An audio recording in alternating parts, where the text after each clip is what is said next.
Selamat pagi saudara-saudara, selamat kita bertemu kembali dalam kasih Tuhan. Mari kita bersatu di dalam doa. Kami bersyukur pagi hari ini ya Tuhan untuk kebaikan-Mu yang kami rasakan sampai saat ini. Kami ada sebagaimana kami ada semua karena anugerah Tuhan. Sebentar kami akan mendengarkan renungan firman-Mu.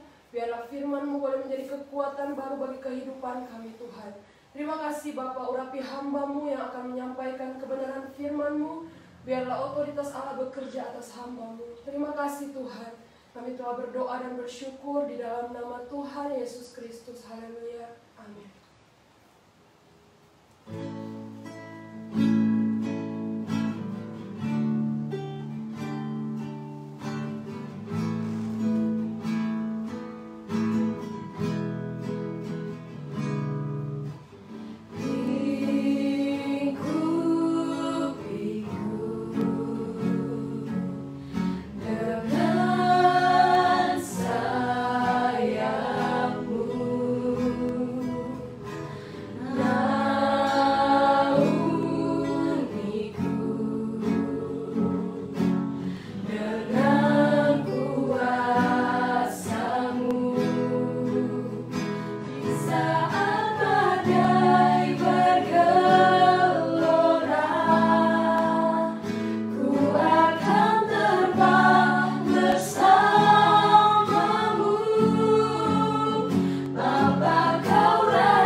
Haleluya, puji Tuhan.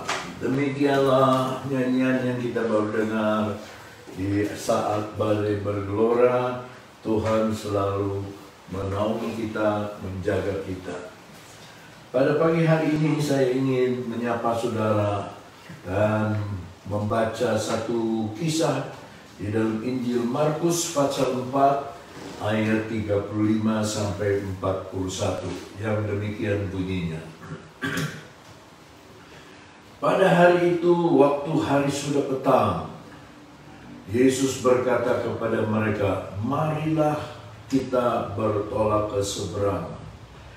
Mereka meninggalkan orang banyak itu lalu bertolak dan membawa Yesus beserta dengan mereka dalam perahu di mana Yesus telah duduk, dan perahu-perahu lain juga menyertai Dia. Lalu mengamuklah taufan yang sangat dahsyat, dan ombak menyembur masuk ke dalam perahu, sehingga perahu itu mulai penuh dengan air.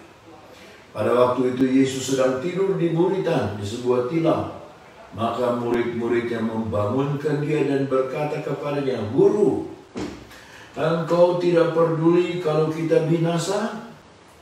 Ia pun bangun menghardik angin itu dan berkata kepada danau itu, "Diam, tenanglah." Lalu angin itu reda dan danau itu menjadi teduh sekali. Lalu ia berkata kepada mereka, "Mengapa kamu begitu takut? Mengapa kamu tidak percaya?" Mereka menjadi sangat takut dan berkata seorang kepada yang lain, "Siapa gerangan orang ini sehingga angin dan danau pun taat kepadanya?" Puji Tuhan, saudara-saudara, hari-hari ini kita mendapatkan dalam tanda kutip angin ribut yang sedang melanda seluruh dunia, di mana ada wabah yang melanda seluruh dunia. Dalam cerita ini, Yesus memulai kisahnya ketika hari sudah petang. Petang di dalam bahasa Alkitab adalah akhir zaman atau zaman akhir dari akhir zaman. Lalu Yesus berkata kepada mereka, "Marilah kita bertolak ke seberang." Saudara-saudara, kita harus bertolak ke seberang. Dari takut bertolak ke seberang menjadi berani. Dari ragu-ragu menjadi beriman. Dari tidak tahu harus berbuat apa-apa menjadi fokus. Itu sebabnya ada satu danau yang harus dilewati dan Yesus mengajak murid-muridnya, "Marilah kita bertolak ke seberang." Jadi tujuannya adalah seberang. Dan kalau Yesus berkata, "Marilah kita ke seberang," berarti pasti kita bisa sampai ke seberang. Lalu mereka meninggalkan orang banyak itu, lalu bertolak dan membawa Yesus beserta dengan mereka dalam perahu di mana Yesus telah duduk, dan perahu-perahu lain juga menyertai dia. Dalam perjalanannya Yesus sedang duduk, ya, dan Yesus ditaruh di bagian buritan kapal, ditaruh di belakang. Kesalahan kita seringkali membelakangi Tuhan. Kita yang di depan menghadapi gelombang percobaan, kita merasa mampu, tapi kita tidak mampu merasakan apa yang dimaksud oleh Tuhan. Ya, lalu kita taruh Yesus supaya duduk manis, sementara perahu itu ke seberang diikuti banyak perahu yang lain. Ayat 37. Lalu mengamuklah taufan yang sangat dahsyat, dan ombak menyembur masuk ke dalam perahu, sehingga perahu itu mulai penuh dengan air. Ketika saya di Israel, saya diberitahu bahwa dari utara itu seperti ada satu terowongan angin di mana menembus melewati Galilea dan sampai kepada tempat di Afrika, ya. Dan itu seperti satu gang yang besar di mana angin itu selalu bertiup dan datangnya tiba-tiba. Ya, ketika langit biru tidak ada apa-apa, datangnya tiba-tiba. Demikian juga dengan gelombang yang kita bangsa Indonesia sedang alami. Siapa yang pikir tahun 2020 semuanya akan jadi seperti ini? Mereka sudah menceritakan, memikirkan hal-hal yang baik, yang positif. Tetapi tiba-tiba ada gejala yang besar, yaitu adanya wabah yang melanda seluruh dunia ini. Demikianlah percobaan. Percobaan itu tidak pernah ketuk pintu, tidak pernah telepon, tidak pernah kasih tahu dia mau datang pada hari ini. atau dia mau datang pada hari itu. Tiba-tiba, nah ini kata yang duduk, Yesus duduk di perahu, tetapi lalu mengamuklah. Tiba-tiba taufan yang sangat dahsyat dan ombak menyembur masuk ke dalam perahu, sehingga perahu itu mulai penuh dengan air. Jadi perahu ini ada di dalam ancaman kekaraman. Dia akan karam karena air sudah masuk ke dalam perahu itu. Kata mulai penuh itu ketakutan, kekhawatiran sedikit demi sedikit memenuhi perahu itu dan berkata kepadanya, ya, engkau tidak akan bisa lewat, engkau pasti tenggelam. Engkau lihat air sedikit demi sedikit masuk, ya. Dan akhirnya mulailah perahu itu penuh dengan air. Lalu ayat 38, Tuhan Yesus berkata begini. Pada waktu itu Yesus sedang tidur. Ya, artinya non-aktif. Yesus sedang tidur di buritan, di sebuah tilam. Mungkin ini perahunya agak sedikit besar sehingga dia bisa ada tempat untuk tidur di belakang. Tetapi perhatikan oleh saudara bahwa Yesus dibikin non-aktif. Yesus dibikin tidak berbuat apa-apa. Tidur di dalam sebuah tilam. Maka murid-muridnya membangunkan dia. Pertama, Yesus dinonaktifkan. Yesus biar di belakang. Yang jurumudi saya, murid. Yang ahli tentang laut, ahli tentang danau, tidak pernah takut dengan gelombang besar. Tetapi murid-muridnya membangunkan dia, berarti ini angin ribut yang sangat besar. Dan berkata kepadanya, guru. Panggilannya guru, tapi ditaruh di belakang. Guru itu biasanya di depan mengajar, murid-murid yang di belakang mengikuti apa yang dikerjakan, yang diperintahkan oleh guru. Tetapi ini tuduhan sangat tidak proporsional. Guru, engkau tidak peduli kalau kita binasa. Dalam ayat yang lain, Petrus berkata bahwa Allah tidak mau menginginkan seorang pun binasa. Jadi ini tuduhan sangat tidak baik. Sebab dia bilang, guru, engkau tidak peduli kalau kita binasa. Seolah-olah menuduh Yesus sebagai orang yang tidak peduli. Menuduh yang tidur di belakang sebagai mereka yang tidak peduli. Lalu ayat 39, ia pun bangun. Saudara-saudara, kalau Yesus dibangunkan, ia pasti bangun. Ia pun bangun lalu menghardik angin itu dan berkata kepada danau itu, diam, teduhlah engkau, diam, tenanglah. Ya. Dan danau itu menjadi teduh sekali. Danau itu menjadi teduh sekali. Dalam bahasa Inggris, and he arose, dan dia bangun, and rebuked the wind, dan menengking angin ribut itu, and said unto the sea, dan berkata kepada laut, peace, be still, damai, tenang, damai, tenang.